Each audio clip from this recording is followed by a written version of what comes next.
വിചാരം സംസ്കാരവും ജീവിതവുമായി മുഖാമുഖം. വിചാരത്തിലേക്ക് സ്വാഗതം. വൈക്കം സത്യാഗ്രഹത്തിന്റെ ഭാഗമായി മഹാത്മാഗാന്ധി വന്നതിന്റെ ശതാബ്ദിയോടനുബന്ധിച്ച് അന്താരാഷ്ട്ര പുസ്തകോത്സവ സമിതി പ്രസിഡന്റ് EN നന്ദകുമാറുമായി ഒരഭിമുഖം ഇപ്പോൾ. വൈക്കം സത്യാഗ്രഹം കേരളത്തിന്റെ സാംസ്കാരിക ചരിത്രത്തിൽ തന്നെ വലിയൊരു വിപ്ലവം സൃഷ്ടിച്ച ഒന്നാണ്. അതെ അതെ. അതിന്റെ 100 വർഷം എന്ന് പറയുന്നത് കഴിഞ്ഞ 2024 പൂർത്തിയായത്. അതെ അതെ. ഇതോടനുബന്ധിച്ച് ഈ തൊട്ടുകൂടായ്മ അതിന്റെ ഒരു മാറ്റം വരുത്തുന്നതിൽ മഹാത്മജിയും വലിയ ഒരു പങ്ക് വഹിച്ചിട്ടുണ്ട്. 1925 മഹാത്മജി ഈ വൈക്കം സത്യാഗ്രഹത്തോട് അനുബന്ധിച്ച് ഇതിനെക്കുറിച്ച് അറിഞ്ഞ് അല്ലെങ്കിൽ അദ്ദേഹത്തിന്റെ ശ്രദ്ധയിൽ ഇത് കൊണ്ടുവന്നപ്പോൾ ആ തൊട്ടുകൂടായ്മയെല്ലാം അവസാനിപ്പിക്കണം എന്നുള്ള ഒരു ശ്രദ്ധയോടുകൂടി അദ്ദേഹം ഇവിടെ എത്തുന്നത്. അത് എത്തിയിരിക്കുന്നത് മാർച്ച് 10, 1925 വൈക്കത്ത്. അതെ. എറണാകുളത്ത് എത്തിയത് മാർച്ച് 8. മഹാത്മജി കേരളത്തിലെ വൈക്കം സത്യാഗ്രഹവുമായി ബന്ധപ്പെട്ട് എറണാകുളത്ത് വന്നതിന്റെ ഒരു 100 വർഷം തികയുന്നതിനോടനുബന്ധിച്ചാണ് നമ്മൾ ഇന്ന് ഈ ഒരു അഭിമുഖം താങ്കളുമായിട്ട് നടത്തുന്നത്. അപ്പൊ അതിന്റെ കുറച്ച് വിശദാംശങ്ങളിലേക്ക് നമുക്ക് തീർച്ചയായിട്ടും കടക്കാം. അതായത് വളരെ ചരിത്ര പ്രാധാന്യമുള്ള ഒന്നാണ്. സാംസ്കാരിക രംഗത്ത് തന്നെ ഒരു വിപ്ലവകരമായ മാറ്റമാണ് വൈക്കം സത്യാഗ്രഹം ഉണ്ടാക്കിയത്. നമുക്ക് പഴയ കേരള ചരിത്രം എടുത്തു നോക്കിക്കഴിഞ്ഞാൽ കുറച്ച് പേർക്ക് മാത്രം, അതായത് ഉന്നത കുലജാതർക്ക് മാത്രം ചിലയിടങ്ങളിൽ പ്രവേശനവും ബാക്കിയുള്ളവർക്ക് അവിടേക്കൊന്നും പ്രവേശനമില്ല. അത് ആരാധനാലയങ്ങളും അതുപോലെ തന്നെ വഴി നടക്കാൻ പോലും ബുദ്ധിമുട്ടുണ്ടായിരുന്ന ഒരു സാഹചര്യം ഉണ്ടായിരുന്നു. അത് മാറ്റിയെടുത്തു എന്ന് പറയുന്നത് തന്നെ വലിയൊരു കാര്യമാണ്. അപ്പോൾ അതിൻ്റെ ഒരു ഭാഗമായിട്ടാണ് ഈ വൈക്കം സത്യാഗ്രഹവും ഗുരുവായൂരിലെ ക്ഷേത്രപ്രവേശന വിളംബരവും ഇങ്ങനെയൊക്കെ കാര്യങ്ങളും ഉണ്ടായത്. അപ്പോൾ മഹാത്മജി വന്നതിൻ്റെ ആ ഒരു സാഹചര്യം പരിശോധിക്കുകയാണെങ്കിൽ എങ്ങനെ ഇതിന് ഒരു ഉത്തരം കണ്ടെത്താം? ഈ ഒരു തർക്കത്തിന്, അതായത് അന്ന് തിരുവിതാംകൂർ രാജവംശവും നാട്ടുകാരും തമ്മിലുള്ള ഒരു പ്രശ്നമായിട്ടാണ് ഇത് അവതരിപ്പിക്കപ്പെട്ടത്. അപ്പോൾ പ്രധാനമായിട്ടും നമുക്കറിയാം, അന്ന് 3 നാട്ടുരാജ്യങ്ങളാണ് കേരളത്തിൽ ഉണ്ടായിരുന്നത്. പക്ഷേ തിരുവിതാംകൂർ വളരെ മുന്നോക്ക ചിന്താഗതി ഉണ്ടായിരുന്ന ഒരു രാജവംശം കൂടിയാണ്. അവിടെയാണ് ഈ ഒരു പ്രശ്നം ഉണ്ടായിരുന്നുള്ളത് വരുമ്പോൾ നമുക്ക് ഒരു ഖേദകരമായ ഒരു വസ്തുതയും കൂടെ പറയാം. കാരണം വിദ്യാഭ്യാസപരമായിട്ടും സാംസ്കാരികമായിട്ടും സാഹിത്യപരമായിട്ടും അതുപോലെ തന്നെ സംഗീതപരമായിട്ടും ഒക്കെ വളരെ മുന്നിൽ നിന്ന ഒരു രാജകുടുംബമാണ് ഈ തിരുവിതാംകൂർ രാജകുടുംബം. മറ്റ് 2 രാജകുടുംബങ്ങളെ താരതമ്യപ്പെടുത്തും. അപ്പൊ അവിടെ ഇങ്ങനെ ഒരു പ്രശ്നം നടന്നു എന്ന് പറയുമ്പോഴാണ് നമുക്ക് അതിനെക്കുറിച്ച് കുറച്ചും കൂടെ അറിയാൻ ഒരു താല്പര്യം കൂടി ഉണ്ടാവുക. അപ്പോൾ മഹാത്മജി വരാനുണ്ടായ സാഹചര്യവും വന്നതിന്റെ ആ ഒരു പശ്ചാത്തലം ആദ്യം ഒന്ന് വിവരിച്ചിട്ട് കൂടുതൽ കാര്യങ്ങളിലേക്ക്. തീർച്ചയായിട്ടും. ഈ വൈക്കം സത്യാഗ്രഹത്തിന്റെ തുടക്കം കുറിക്കുന്ന 1924 മാർച്ച് 30 അതിനു മുമ്പായിട്ട് ഏകദേശം ജാനുവരി മാസം ആദ്യത്തില് TK മാധവൻ എന്ന് പറയുന്ന യഥാർത്ഥത്തിൽ സമരത്തിന്റെ സമരനായകൻ TK മാധവനാണ്. അതെ, അദ്ദേഹമാണ് ശ്രദ്ധയിൽ കൊണ്ടുവന്ന അദ്ദേഹമാണ്. അദ്ദേഹം മഹാത്മജി തിരുനെൽവേലി പോയിട്ടാണ് ആദ്യം കാണുന്നത്. ആ തിരുനെൽവേലി പോയിട്ട് കണ്ടിട്ട് മഹാത്മജിയോട് കാര്യങ്ങൾ വിശദീകരിക്കുകയാണ്. അതിന്റെയൊക്കെ അടിസ്ഥാനത്തിൽ മഹാത്മജി പലവട്ടം വരാമെന്ന് പറഞ്ഞിരുന്നുവെങ്കിലും മഹാത്മജി കേരളത്തിൽ വന്നില്ല. മഹാത്മജി കേരളത്തിൽ വരുന്നൊരു സാഹചര്യം ഉണ്ടാകുന്നത് അദ്ദേഹം കോൺഗ്രസിന്റെ അധ്യക്ഷനായത് 1924 ഡിസംബർ മാസത്തിലാണ്. അതിനുശേഷം വീണ്ടും അദ്ദേഹത്തെ TK മാധവൻ കാണുന്നുണ്ട്. അങ്ങനെയാണ് കോൺഗ്രസ് സമ്മേളനത്തിൽ ആന്ധ്രയിൽ വെച്ചിട്ടാണ്. ഇപ്പൊ ആന്ധ്രയിലെ കോൺഗ്രസ് സമ്മേളനത്തിൽ കണ്ടിരുന്നു, കർണാടകത്തിൽ ബെൽഗാം സമ്മേളനത്തിൽ കണ്ടിരുന്നു. ആ ബെൽഗാമിൽ നടന്നിട്ടുള്ള സമ്മേളനത്തിലാണ് മഹാത്മജി കോൺഗ്രസിന്റെ അധ്യക്ഷനായത്. ആ സമയത്തും TK മാധവൻ ഈ ആവശ്യം ഉന്നയിക്കുന്നുണ്ട്, അദ്ദേഹത്തോട് കേരളത്തിൽ വരണമെന്ന് പറഞ്ഞിട്ടുണ്ട്. സത്യത്തിൽ ഈ സമരത്തിന്റെ തുടക്കത്തിന്റെ ആള് പ്രധാനമായിട്ട് TK മാധവനോടൊപ്പം തന്നെ അദ്ദേഹത്തിന് വേണ്ട ഉപദേശങ്ങൾ കൊടുത്ത് അദ്ദേഹത്തെ നേർവഴിക്ക് നയിക്കുന്നത് അത് മഹാത്മാഗാന്ധി തന്നെയാണ്. അന്ന് മറ്റേ KP കേശവമേനോനും കേളപ്പനും വലിയ പങ്കാണ് അവർക്ക് വഹിച്ചത്. അതെ അതെ. KP കേശവമേനോന്റെയും കേളപ്പന്റെയൊക്കെ പങ്ക് വളരെ നിസ്തുലമായിട്ടുള്ള പങ്കാണ് വൈക്കം സത്യാഗ്രഹത്തിൽ. കാരണം 38 വയസ്സ് പ്രായമുള്ള KP കേശവമേനോൻ അവിടെ താമസിക്കുകയാണ്. അതിന് വേണ്ടിയിട്ട് ഏകദേശം 37 വയസ്സ് പ്രായമായിരുന്നു കേളപ്പനുള്ളത്. കേളപ്പനോടൊന്ന് താമസിക്കുകയാണ്. കേരള ഗാന്ധി എന്നറിയപ്പെടുന്ന കേളപ്പൻ. അതേപോലെ തന്നെയായിരുന്നു TK മാധവൻ. ഇവരുടെ എല്ലാവരുടെയും വളരെ ഏറ്റവും നല്ലൊരു നേതൃത്വം, ആ ശക്തമായുള്ള നേതൃത്വത്തിലാണ് വൈക്കം സത്യാഗ്രഹം ആരംഭിക്കുന്നത്. അപ്പോൾ മഹാത്മജി അവിടെ മാർച്ച് 8 അദ്ദേഹം കേരളത്തിലെത്തി. കേരളത്തിൽ കൊച്ചിയിലാണ് അദ്ദേഹം എത്തുന്നത്. കൊച്ചിയിൽ ഇവിടെ ട്രെയിനിന് ഇവിടെ വന്നിട്ട് ഇറങ്ങിയതിന് ശേഷമാണ് പിറ്റേ ദിവസം അദ്ദേഹം വൈകുന്നേരത്തോടുകൂടി കൊണ്ട് അദ്ദേഹം വൈക്കത്തേക്ക് പോവുകയാണ്. അതായത് നമ്മുടെ ഹൈക്കോടതിയുടെ അടുത്തുള്ള ഇപ്പൊ ഉപയോഗിക്കാതെ കിടക്കുന്ന റെയിൽവേ സ്റ്റേഷൻ, അതായത് രാജർഷി രവിവർമ്മ ആരംഭിച്ച തുടക്കം കുറിച്ചിട്ടുള്ള റെയിൽവേ സ്റ്റേഷൻ. കാരണം നമുക്ക് തൃപ്പൂണിത്തറക്കാർക്ക് വലിയ പങ്കുണ്ട് കാര്യത്തില്. കാരണം തൃപ്പൂണിത്തറയുടെ മഹാരാജാവാണ് രാജർഷി രവിവർമ്മ. അദ്ദേഹം സ്വന്തം ഭാര്യയുടെ കെട്ടുതാലി ഒഴിച്ചുള്ള മുഴുവൻ ആഭരണങ്ങളും, അതും അവിടുത്തെ തൃപ്പൂണിത്തുറ പൂർണ്ണത്രയീശൻ ക്ഷേത്രത്തിലെ തിരുവാഭരണങ്ങളടക്കം എടുത്ത് വിറ്റ് ഉണ്ടാക്കിയിട്ടുള്ള 24 ലക്ഷം രൂപ മുടക്കിക്കൊണ്ടാണ് ഷൊർണൂരിൽ നിന്ന് ആദ്യൊരു പാലം എടുത്തു കൊടുക്കുന്നത്. ഷൊർണൂരിൽ നിന്നുള്ളൊരു പാലം, അതിന്റെ പേര്, ആ പാലത്തിന്റെ ഇപ്പോഴത്തെ പേരും കൊച്ചി പാലം എന്നാ അതിന്റെ പേര്. ആ പാലത്തിൽ കൂടിയാണ് ട്രെയിൻ വന്നത്. അതാണ് ശരിക്കും ഹൈക്കോടതിയുടെ അവിടെ വന്നിട്ട് അവസാനിക്കുന്നത്.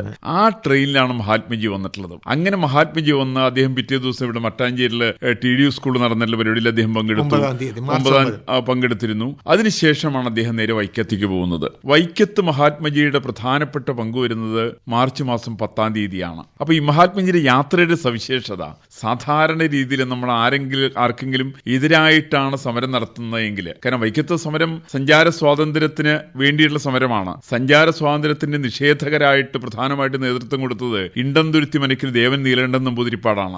അപ്പൊ അങ്ങനെ ആയിരുന്ന സമയത്ത് അദ്ദേഹത്തിന് വേറൊന്നുണ്ടായിരുന്നു. ഈ ദേവൻ നീലകണ്ഠൻ നമ്പൂതിരിപ്പാട് അടക്കമുള്ള വരേണ്യവർഗത്തിൽപ്പെട്ട ആളുകളും മഹാത്മജി കത്തയച്ചു, അങ്ങ് വരികയാണെങ്കിൽ ഞങ്ങളെ കാണണം എന്നാവശ്യപ്പെട്ടുകൊണ്ട് അതിനെ വളരെ ഗൗരവമായിട്ട് എടുക്കുകയും മഹാത്മജി അവരെ നേരിട്ട് കാണുകയും അവരുമായിട്ട് സംസാരിക്കാൻ വേണ്ടിയിട്ട് മഹാത്മജി ഒരു തീരുമാനം എടുക്കുകയും ചെയ്തിട്ടുണ്ട്. അപ്പൊ ആ തീരുമാനത്തിന്റെ ഏകദേശം 17 പേരാണ് ആ ചർച്ചയിൽ പങ്കെടുക്കുന്നത്. എതിർപക്ഷമായിട്ടൊരു ചർച്ച വരുന്നു. അത് എതിർപക്ഷത്തോട് സംസാരിക്കുവാനുള്ള ത്രാണി മഹാത്മജിക്കുണ്ട്. കാരണം മഹാത്മജിയുടെ കയ്യിൽ അതിന് വേണ്ടത്ര കോപ്പുകളുണ്ട്. അപ്പൊ മഹാത്മജി നേരിട്ട് സംസാരിക്കുന്നു. അപ്പൊ സാധാരണ അവിടെ വൈക്കത്തുകാരുടെ ധാരണ, നീലകണ്ഠൻ നമ്പൂതിരിപ്പാട് എന്ന് പറഞ്ഞാൽ നമ്പ്യാതിരി എന്ന് പറയുന്ന ആൾ മഹാപണ്ഡിതനാണ്, സംസ്കൃതം അറിയാവുന്ന ആളാണ്, ഒരുപാട് കാര്യങ്ങൾ അറിയാവുന്ന ആളാണ്, വലിയ താർക്കികനാണ്. അദ്ദേഹത്തിന്റെ കൂടെയുള്ള വടക്കുംകൂർ രാജാവ് തുടങ്ങിയ നിരവധി ആളുകളുണ്ട്. ഏകദേശം 12ഓളം പേരാണ് അവരുടെ കൂടെ ഉണ്ടായിരുന്നത്. അതേപോലെ തന്നെ മഹാരാജാവിന്റെ പ്രതിനിധിയായിരുന്ന ദിവാൻ പേഷ്കർ ഇതിനകത്ത് പങ്കെടുത്തിരുന്നു. മഹാത്മജിയുടെ കൂടെ ഉണ്ടായിരുന്ന രാജഗോപാലാചാര്യ ഉണ്ടായിരുന്നു, മഹാദേവദേശ ഉണ്ടായിരുന്നു, ഇദ്ദേഹത്തിന്റെ മകനായിരിക്കുന്ന രാംദാസ് ഗാന്ധിയും ആ സമയത്ത് കൂടെ. 4 പേര് ആ സമയത്ത് കൂടെയുള്ളൂ. ബാക്കി 13 പേരും മറുപക്ഷത്താണ്. ഇന്ന് മാത്രമല്ല ഈ വൈക്കത്ത് വീട്ടിലുള്ള സവിശേഷത, വീടിനകത്ത് കിടക്കാൻ പറ്റില്ല. വീടിന്റെ കോലായിലുള്ള അരമതിൽ ഇരുന്നു കൊണ്ടാണ് മഹാത്മജി ഇവരോട് സംവദിക്കുന്നത്. ആ സംവദിക്കുന്ന സമയത്ത് മഹാത്മജിയുടെ മുമ്പിൽ ചില വിഷയങ്ങൾ ഉന്നയിക്കുകയാണ്. എന്തുകൊണ്ട് സഞ്ചാര സ്വാതന്ത്ര്യം അനുവദിക്കണം എന്ന് മഹാത്മജി കൃത്യമായിട്ട് 1, 2, 3 എന്ന് പറഞ്ഞ് അക്കമിട്ടുകൊണ്ട് ഇവര് നിരത്തുകയാണ്. എന്ന് മഹാത്മജി പറയുന്നത്, ഞാൻ നിങ്ങളെ പറഞ്ഞു തോൽപ്പിക്കാൻ വന്നതല്ല, നിങ്ങൾ കൂടി ഇതിന്റെ ഭാഗമാകണം എന്നാണ് എന്റെ ആവശ്യം എന്ന് മഹാത്മജി കൃത്യമായിട്ട് ബോധ്യപ്പെടുത്തുകയാണ്. അതായത് നിങ്ങൾക്കൊരു മനംമാറ്റം വരണം. മഹാത്മജി പറയുന്നത്, ഞാൻ ആരെയും തോൽപ്പിക്കാനല്ല, മറിച്ച് നിങ്ങളുടെ കൂടി താല്പര്യത്തോടു കൂടി കൊണ്ട് നിങ്ങളുടെ സഹോദരന്മാരായിരിക്കുന്ന ആളുകൾക്ക് നിങ്ങളുടെ വഴിയിൽ കൂടി സഞ്ചരിക്കാനുള്ള സ്വാതന്ത്ര്യം നിങ്ങൾ അനുവദിക്കണം. അത് പറഞ്ഞിട്ടാണ് അദ്ദേഹം ചില കണ്ടീഷൻസ്, അദ്ദേഹം സമരത്തിന് ഈ സമരം മുന്നോട്ട് കൊണ്ടുപോകുന്നു, അത് സഞ്ചാര സ്വാതന്ത്ര്യം അനുവദിക്കണം എന്ന് ആവശ്യപ്പെട്ടുകൊണ്ട് മഹാത്മജി ചില കാര്യങ്ങൾ പറയുന്നുണ്ട്. അതിൽ പ്രധാനമായിട്ട് അദ്ദേഹം പറയുന്നത്, മഹാത്മജിയോട് സംസാരിക്കുന്ന സമയത്ത് തന്നെ ദേവൻ നീലകണ്ഠൻ നമ്പൂതിരിപ്പാട് പറയുന്നത്, ഞങ്ങൾ പ്രമാണത്തിന്റെ അടിസ്ഥാനത്തിലാണ് ഇവരെ അനുവദിക്കാത്തത്, ഇവർ മ്ലേച്ഛവർഗത്തിൽപ്പെട്ടവരാണ്, ഇവരുടെ മുജ്ജന്മ പാപഫലമാണ് ഇവർക്ക് കയറാൻ പറ്റാത്തത് എന്നൊക്കെയാണ് നീലകണ്ഠൻ നമ്പൂതിരിപ്പാട് പറയുന്നത്. അതിനൊരു പ്രമാണം ഉണ്ടെന്ന് പറഞ്ഞു. മഹാത്മജി ചോദിക്കുന്നു, ആ പ്രമാണത്തിന്റെ പേരെന്താണ്? അവർ പറഞ്ഞു ശങ്കരസ്മൃതി. അപ്പൊ അത് ആരുണ്ടാക്കിയതാണ്? ശങ്കരാചാര്യരാണ്. മഹാത്മജി പറഞ്ഞു, ശങ്കരാചാര്യ അങ്ങനെ എഴുതാൻ സാധ്യതയില്ലല്ലോ, കാരണം ശങ്കരാചാര്യാണ് മനീഷാ പഞ്ചകം എഴുതിയിട്ടുള്ളത്. മനീഷാ പഞ്ചകം എഴുതിയിട്ടുള്ള ശങ്കരാചാര്യർക്ക് ശങ്കരസ്മൃതി എഴുതാൻ വേണ്ടി സാധിക്കില്ല. പക്ഷെ എനിക്ക് സംസ്കൃതം അറിയില്ല. അവിടെയാണ് വേറെ സവിശേഷത. മഹാത്മജിയുടെ സത്യസന്ധത അതാണ്. മഹാത്മജി കൃത്യമായിട്ട് പറയുന്നുണ്ട്, ഇണ്ടംതുരുത്തി മനക്കിൽ ദേവൻ നീലകണ്ഠൻ നമ്പൂതിരിപ്പാടിന് സംസ്കൃതം അറിയാം, പക്ഷെ എനിക്ക് സംസ്കൃതം അറിയില്ല എന്ന് പറഞ്ഞിട്ട് അദ്ദേഹം പറയുന്നത്, ഇത് നമുക്ക് മദനമോഹന മാളവിയെ കാണിക്കാം, അദ്ദേഹം വലിയ സംസ്കൃത പണ്ഡിതനാണ്, അദ്ദേഹത്തെ കാണിച്ച് പരിഹാരം കണ്ടെത്താം, അല്ലെങ്കിൽ കേരളത്തിൽ ആരെങ്കിലും ഉണ്ടെങ്കിൽ അവരെ കാണിക്കാം എന്നാ പറയുന്നത്. പക്ഷേ പിറ്റേ ദിവസം അത് പരിശോധിക്കുന്നത് കൃഷ്ണൻ നമ്പ്യാതിരി എന്ന് പറയുന്ന ചെറുപ്പക്കാരനാണ്. 29 വയസ്സ് പ്രായമുള്ള വൈക്കം സത്യാഗ്രഹത്തിന് വേണ്ടിയിട്ട് തന്റെ ജോലി രാജിവെച്ച് ഇറങ്ങിയിട്ടുള്ള ചെങ്ങന്നൂരിലെ സംസ്കൃത വിദ്യാലയത്തിലെ അധ്യാപകനായിരിക്കുന്ന കൃഷ്ണൻ നമ്പ്യാതിരി. ആ കൃഷ്ണൻ നമ്പ്യാതിരി പരിശോധിച്ചിട്ട് ആദ്യം പറയുന്നത്, ഇത് ശങ്കരാചാര്യരുടെ ആവാൻ വഴിയില്ല, കാരണം വ്യാകരണ പെശക് വേണ്ടത്ര ഇതിനകത്തുണ്ടെന്നാണ്. അപ്പോൾ വ്യാകരണ പെശകുള്ള ഒരു കൃതി ശങ്കരാചാര്യർ എഴുതില്ല എന്നുള്ളത് കൃഷ്ണൻ നമ്പ്യാതിരിക്ക് അറിയാം. അദ്ദേഹത്തിന് സംസ്കൃതത്തിലുള്ള പാണ്ഡിത്യമുണ്ട്.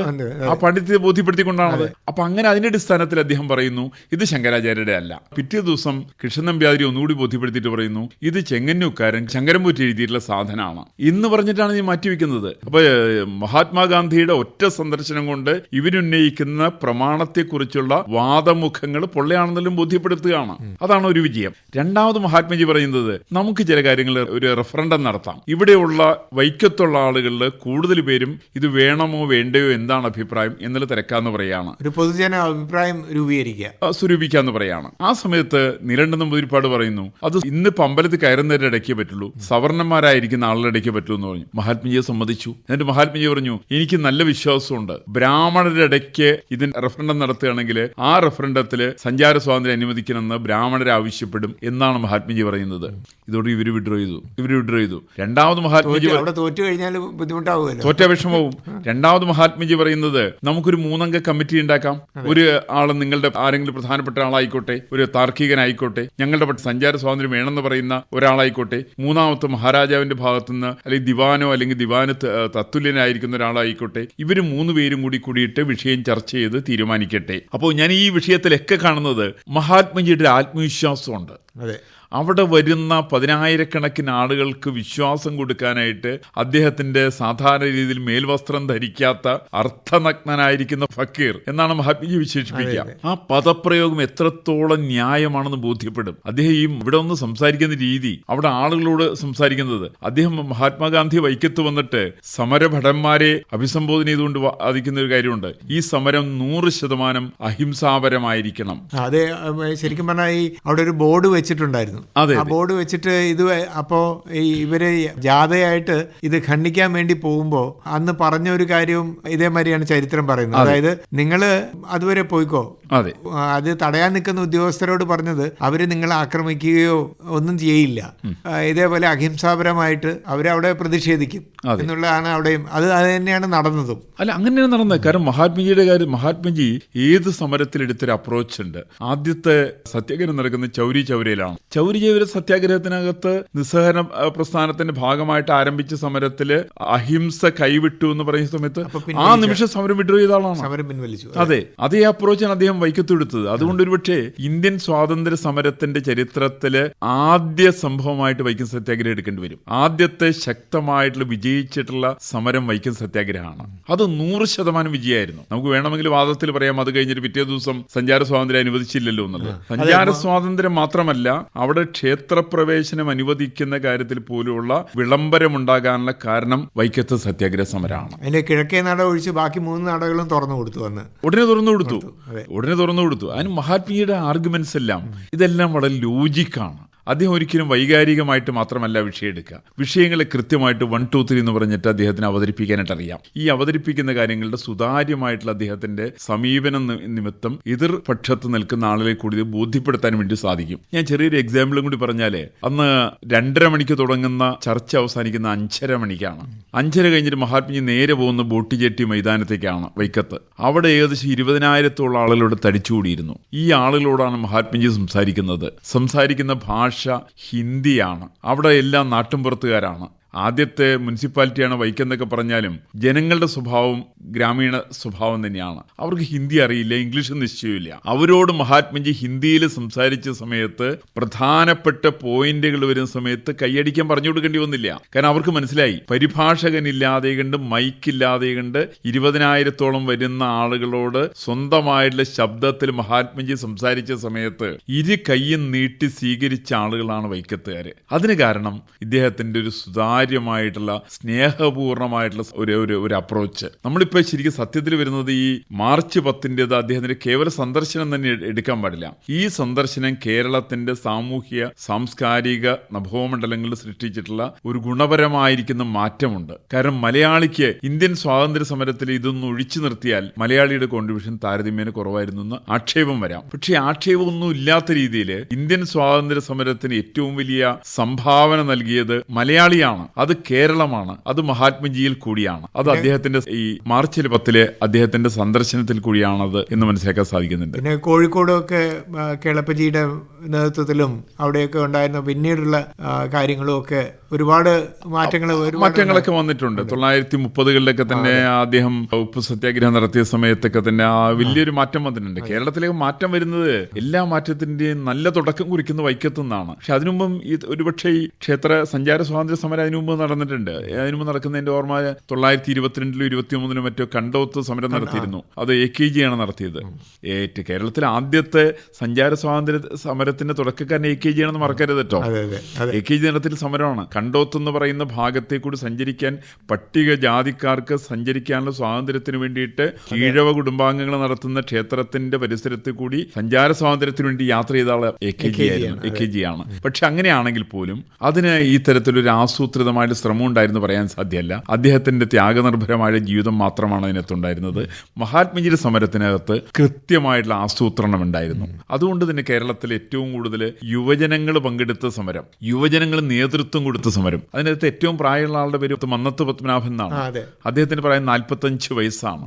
അത് കഴിഞ്ഞ് ബാക്കിയൊക്കെ 28 വയസ്സാണ് കരൂർ നീലകണ്ഠൻ നമ്പൂതിരിപ്പാടിന് ഉണ്ടായിരുന്ന പ്രായം. 38 വയസ്സ് TK മാധവൻ മഹാത്മയെ കാണാൻ പോകുന്ന സമയത്ത് 36 വയസ്സ് പ്രായമുള്ളൂ, തിരുനെൽവേലി പോകുന്ന സമയത്ത്. അങ്ങനെ ചെറുപ്പക്കാരായിരിക്കുന്ന ആളുകളെ സമരമുഖത്തേക്ക് കൊണ്ടുവരാൻ സാധിച്ചു എന്നുള്ളതാണ് വൈക്കം സത്യാഗ്രഹത്തിന് മറ്റൊരു സവിശേഷത. ഇതില് ഇപ്പൊ മഹാത്മജിയുടെ സന്ദർശനത്തെ കുറിച്ച് പറയുമ്പോൾ ശരിക്കും ഇന്ത്യൻ സ്വാതന്ത്ര്യ സമരത്തില് മഹാത്മജി പോയ ഇടങ്ങളിലെല്ലാം അവിടെ ഒരുപാട് പേര് അദ്ദേഹത്തിന്റെ ചിന്താഗതിയോട് യോജിക്കുന്ന രീതിയിലേക്ക് മാറ്റിയെടുക്കാൻ ചെറിയൊരു സന്ദർശനം കൊണ്ട് സാധിച്ചിട്ടുണ്ട്. ഈ വൈക്കത്ത് ഇപ്പോൾ താങ്കൾ പറഞ്ഞ പോലെ തന്നെ ഒരുപാട് മാറ്റങ്ങൾ ആൾക്കാരെ സമീപനത്തിൽ ഉണ്ടായിട്ടുണ്ട്. ഇപ്പോൾ താങ്കൾ സൂചിപ്പിച്ച ഇപ്പോൾ ഉന്നത കുലജാതർക്ക് ഇടയിൽ തന്നെ ഒരു റഫറൻഡം ഇത് സൂചിപ്പിക്കുക. അത് എന്ന് പറഞ്ഞു കഴിഞ്ഞാൽ മഹാത്മജിയുടെ ഒരു സ്വാധീനം, മഹാത്മജി എന്ന ആ വ്യക്തി എങ്ങനെ ഇത് സ്വാധീനം ഉണ്ടാക്കുന്നു? താങ്കളുടെ ഒരു വിലയിരുത്തൽ എന്താണ്? എനിക്ക് ഒരു ഇൻബോൺ പേട്രിയോട്ടാണ്. അതുപോലെ തന്നെ ടോട്ടൽ അദ്ദേഹത്തിന്റെ അപ്രോച്ച് ട്രാൻസ്പെറന്റ് ആണ്. ഒരു സുതാര്യമായ ഒരു സമീപനവും അല്ലെങ്കിൽ കാഴ്ചപ്പാടും. നല്ല എക്സാമ്പിൾ നമ്മളൊന്ന് എടുക്കൂ. 1924 ഡിസംബർ മാസത്തിലാണ് അദ്ദേഹം കോൺഗ്രസിന്റെ പ്രസിഡന്റ് ആവുന്നത്. 5 മാസക്കാലേ ചുമതലയിൽ ഉണ്ടായുള്ളൂ. 5-ാം മാസത്തിൽ അദ്ദേഹം പറഞ്ഞു, ഞാനല്ല ചുമതല വഹിക്കേണ്ടത്, സരോജിനി നായിഡു ആണ് എന്ന് പറഞ്ഞു. സരോജിനി നായിഡുവിന് കൈമാറുകയാണ്. ഇന്നിപ്പോ നമുക്ക് പലർക്കും പോസ്റ്റ് കിട്ടാനായിട്ടുള്ള മത്സരത്തിലാണ്. മഹാത്മജി അങ്ങനെയായിരുന്നില്ല. ഈ ചുമതല എനിക്ക് വേണ്ടാന്ന് പറയാണ്. അതേപോലെ തന്നെ ഇന്ത്യക്ക് സ്വാതന്ത്ര്യം കിട്ടിയിട്ടുള്ള 1947 ആഗസ്റ്റ് 15-ാം തീയതി നമ്മൾ എല്ലാവരും നാട്ടുകാരും മുഴുവൻ സ്വാതന്ത്ര്യം ആഘോഷിക്കുന്ന സമയത്ത് മഹാത്മജി അങ്ങനെയായിരുന്നില്ല. കൽക്കട്ടയിലായിരുന്നു. അദ്ദേഹം കൽക്കട്ടയിൽ യാത്ര. അതിനുശേഷം എന്ന് മാത്രമല്ല, ഒരു 1.5 മാസം കഴിഞ്ഞ സമയത്ത് അദ്ദേഹം ഡൽഹിയിൽ വന്നൊരു ഉപവാസം അനുഷ്ഠിച്ചു.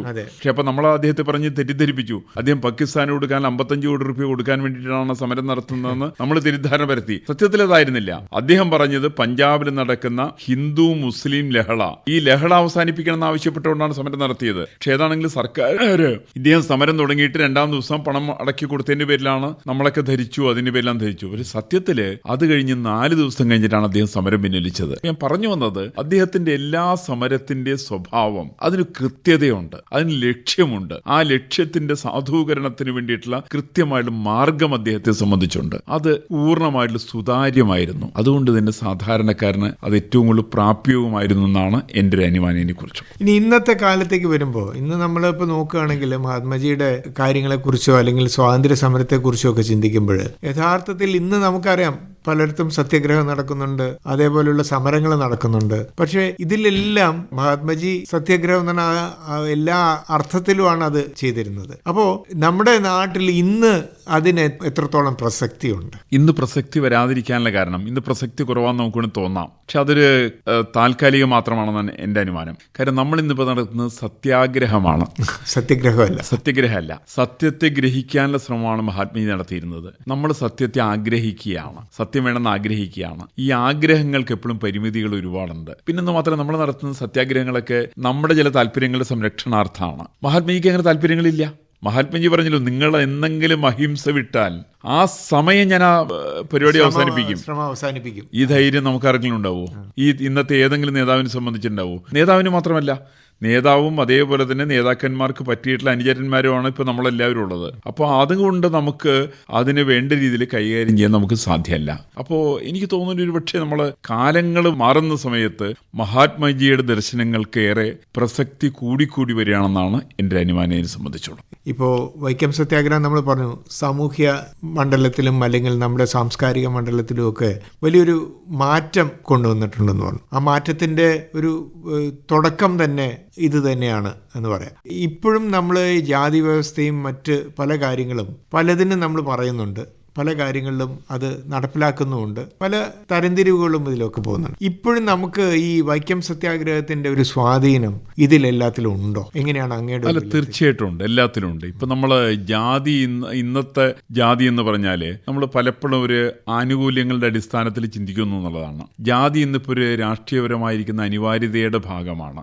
അത് ഞാൻ പറഞ്ഞാൽ സാധാരണ സഞ്ചാര സ്വാതന്ത്ര്യ നിഷേധം വരുന്ന സമയത്ത് അത് ചില പിന്നാക്ക സമുദായക്കാരന് പ്രവേശനമില്ല, പക്ഷേ എല്ലാ മതവിഭാഗങ്ങൾക്കും പ്രവേശനമുണ്ട്. ഇന്നിപ്പോൾ ജാതി ഇല്ലാത്ത ഏതെങ്കിലും മതവിഭാഗം ഉണ്ടോ എന്നുള്ള പ്രശ്നമുണ്ട്. ഇപ്പോൾ അത് മഹാത്മജിയാണ് അതിനെക്കുറിച്ച് പറഞ്ഞിട്ടുള്ളത്. മഹാത്മജി പറഞ്ഞത് CF ആൻഡ്രൂസ് പറഞ്ഞപ്പോഴാണ് എനിക്ക് മനസ്സിലായത് ക്രിസ്ത്യാനികളിൽ ജാതി ഉണ്ടെന്നുള്ള വിവരം. ഇപ്പം എനിക്കറിയാലോ, കേരളത്തിൽ 70-ൽ പരം ജാതികൾ മുസ്ലിം സമുദായത്തിലുണ്ട്, ഹിന്ദുക്കളിലുണ്ട്, ക്രിസ്ത്യാനികളിലുണ്ട്, എല്ലാവരിലും ജാതിയുണ്ട്. പക്ഷേ ഈ ജാതി ഉണ്ടെങ്കിൽ പോലും ഈ ജാതിക്ക് പരിധി വിട്ടുള്ള പ്രവർത്തനത്തിന് സ്വാതന്ത്ര്യം കൊടുക്കുന്നത് ഭൂഷണമല്ല. കാരണം ജാതികളൊരു പരിധി വിട്ട് നമ്മളെ സ്വാധീനിക്കുന്നത് അത്യന്തം അപകടകരമാണ്.